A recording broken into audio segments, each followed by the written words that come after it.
आत्ताच थोड्या वेळापूर्वी केंद्रीय शिक्षण मंत्री धर्मेंद्र प्रधान यांचा राजीनामा आलेला आहे. हा राजीनामा म्हणजे देशातील समस्त विद्यार्थ्यांचा, त्यांनी केलेल्या लढ्याचा, संपूर्ण जे पिढीचा आणि संविधानाचा विजय आहे. या देशामध्ये गेल्या 12 वर्षापासून ज्या पद्धतीचं सत्ताकरण चालू आहे ते अत्यंत भयानक आहे. त्याला दिलेली एक महत्त्वपूर्ण चपराक आहे. आपण सर्वांनी 2020-21 मध्ये झालेलं शेतकरी आंदोलन बघितलं असेल. करोनाच्या आडून 3 शेतकरी विरोधी कायदे या देशातल्या अडाणी आणि तत्सम कॉर्पोरेट कंपन्यांच्या हितासाठी आणले गेले. त्याच्या विरोधामध्ये 13 महिने शेतकऱ्यांनी दिल्लीच्या चारही बाजूंनी सीमेवर आंदोलन केलं. हे आंदोलन दडपण्यासाठी मोदी शहा सरकारनं लाठीमार केला, गोळीबार केला, अश्रूधूर सोडला. रस्त्यामध्ये पंजाबमधनं हरियाणामधनं येणाऱ्या शेतकऱ्यांच्या रस्त्यामध्ये खंदक खोदण्यात आले. सिमेंटवरती खिळे ठोकण्यात आले की कोणत्याही पद्धतीनं वाहनं येऊ नयेत.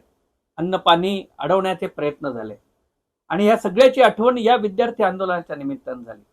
हे आंदोलन 13 महिने शेतकऱ्यांनी तेवत ठेवलं आणि 3 शेतकरी विरोधी कृषी कायदे हे मागे घेण्यास मोदी शहा सरकारला भाग पडलं. आज या निमित्तानं त्याची पण आठवण झाली, कारण या विद्यार्थी आंदोलनाच्या बाबतीतही मोदी शहा सरकारनं हेच केलं. काय प्रकारचा उर्मटपणा होता हे आपण बघितलं. राजनाथ सिंह म्हणाले, ये बीजेपी का गवर्नमेंट है, यहाँ इस्तीफे नहीं होते. या प्रकारचा माजोरडेपणा आणि हा आपण बघितलेला आहे.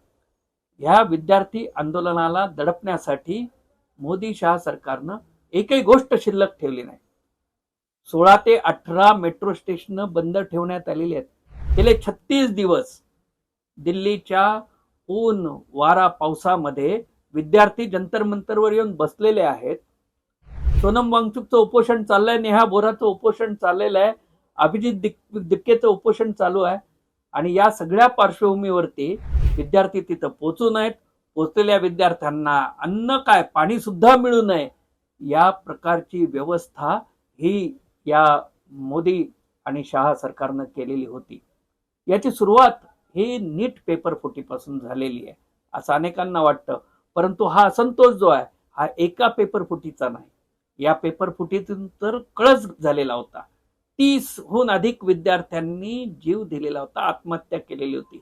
विद्यार्थ्यांचे लाखो कोट्यावधी विद्यार्थ्यांच्या भवितव्याशी खेळ केलेला होता. गेल्या 12 वर्षामध्ये 152 पेपर फुटी घडलेल्या आहेत आणि एकाही आरोपीला याबद्दल शिक्षा झालेली नाही. आणि आत्ताच्या नीट पेपर फुटीत तर बहुतेक आरोपी हे बहुतांश राष्ट्रीय स्वयंसेवक संघाशी संबंधित आहेत. स्वतः शिक्षण मंत्री हे राष्ट्रीय स्वयंसेवक संघाशी संबंधित आहेत. राष्ट्रीय स्वयंसेवक संघाच्या 20हून अधिक संस्थांना पैसे पुरवण्याचा प्रकरण जे आहे हे आता उघडकीस आलेलं आहे की त्यांनी कशा पद्धतीनं CSR फंडातून या 20 NGOजना, त्या संघाशी संबंधित असणाऱ्या संघटनांना पैसे पुरवलेले आहेत. आणि म्हणूनच त्यांना काढण्यासाठी मोदी शहा ददावत नव्हते. परंतु विद्यार्थ्यांचं आंदोलन एवढ्या मोठ्या प्रमाणावर झालं, विद्यार्थ्यांमध्ये चीड आणि संताप मोठ्या प्रमाणावर होता. आणि याचं कारण हेच होतं, नीट पेपर फुटी झाली, त्याच्या विरोधामध्ये पोस्ट करणाऱ्यांना नंतर सुप्रीम कोर्टाचे न्यायाधीश सूर्यकांत काय म्हणाले, झुरळत म्हणाले. तुम्ही विद्यार्थ्यांना झुरळ म्हणता, जेनजीला झुरळ म्हणता.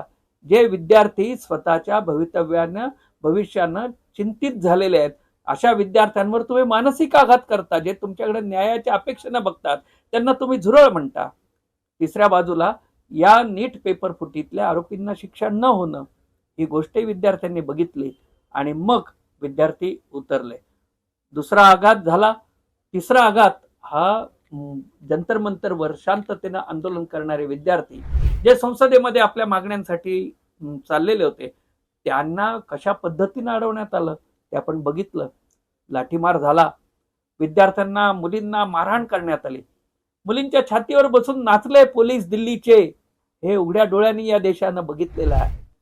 खिळे असलेले लाकडी काठ्या, या काठ्या वापरण्यात आल्या. साध्या वेशातल्या पोलिसांच्या नावावरती RSS मधनं आलेले किंवा भाजप, विश्व हिंदू परिषद, बजरंग दलातनं आलेले गुंड जे आहेत त्या गुंडांना लाठ्याकाठ्या देऊन या विद्यार्थ्यांच्या अंगावर सोडण्यात आलं.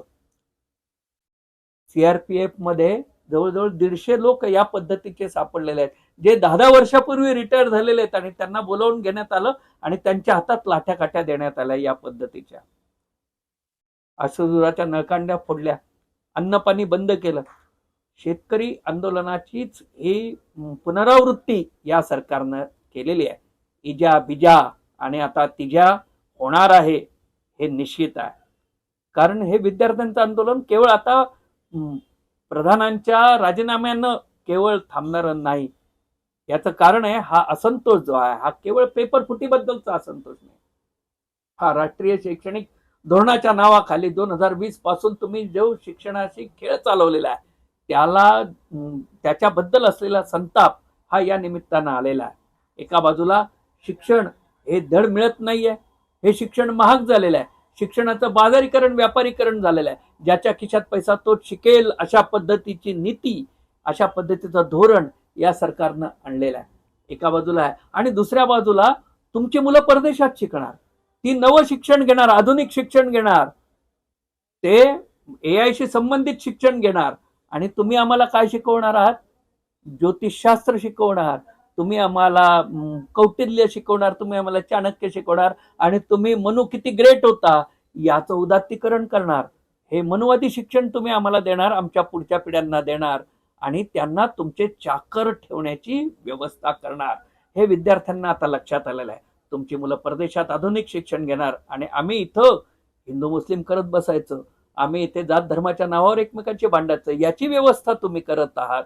शिक्षणाच्या नावाखाली या पद्धतीचं जे धोरण चाललेलं आहे ते आता विद्यार्थ्यांनी ओळखलंय.